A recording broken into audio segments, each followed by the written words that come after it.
नमस्कार, मी डॉक्टर श्रीनिवास दातार. आंतरराष्ट्रीय महिला दिनाच्या निमित्ताने आपण स्त्रीमध्ये होणाऱ्या कॅन्सरचा प्रतिबंध कसा करावा याविषयी मार्गदर्शनपर भाग बघत आहोत. आज या मालिकेतील शेवटचा भाग. कॅन्सरचा प्रतिबंध करताना कुटुंब आणि कुटुंब प्रमुखाचीही जबाबदारी खूप मोठी असते आणि त्याविषयी आज आपण माहिती घेणार आहोत. आजची स्त्री ही 21व्या शतकातील आधुनिक स्त्री आहे. ती घरकाम तर करतेच, पण त्याचबरोबर घेतलेल्या शिक्षणाला न्याय देऊन ती कुटुंबाचा आर्थिक भार हलका करण्यासही मदत करते. त्यामुळे तिच्या आरोग्याची काळजी घेणं हे कुटुंबाचं आणि कुटुंब प्रमुखाचं हे आद्य कर्तव्य ठरतं.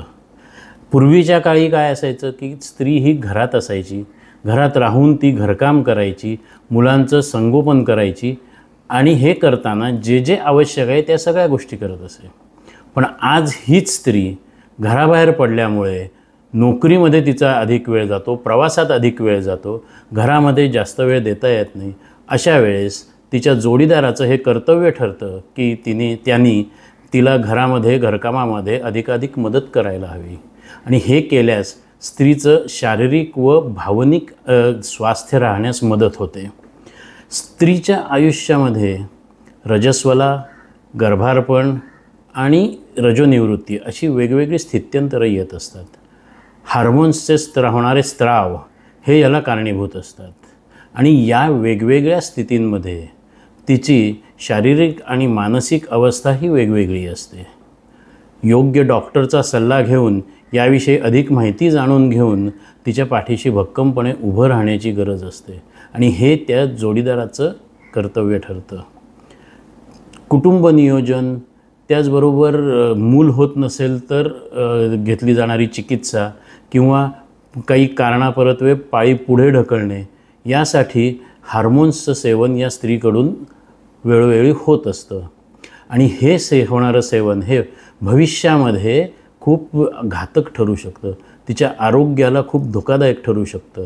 त्यामुळे त्या स्त्रीच्या मताचा आदर करून तिला साथ देणं हे त्या जोडीदाराचं कर्तव्य राहतं. त्याच्यानंतर एकत्र कुटुंब पद्धतीत जर का तुम्ही राहत असाल तर फक्त कुटुंब प्रमुखच नाही, तिचा जोडीदारच नाही तर कुटुंबातील सर्व सदस्यांनी तिला साथ देणं हे आवश्यक असतं.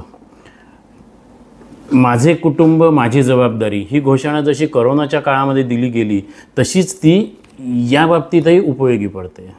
जर का कुटुंब प्रमुखांनी एक जबाबदारी समजून, एक कर्तव्य समजून त्या स्त्रीला साथ दिली तर या घोषणेला खरा अर्थ प्राप्त होईल.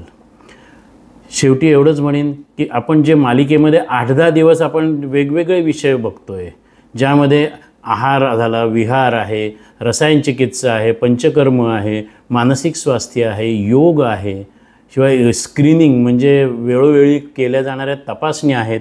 या सर्व जर का आपण व्यवस्थित याचं पालन केलं तर कॅन्सरला प्रतिबंध करणं हे शक्य आहे. धन्यवाद.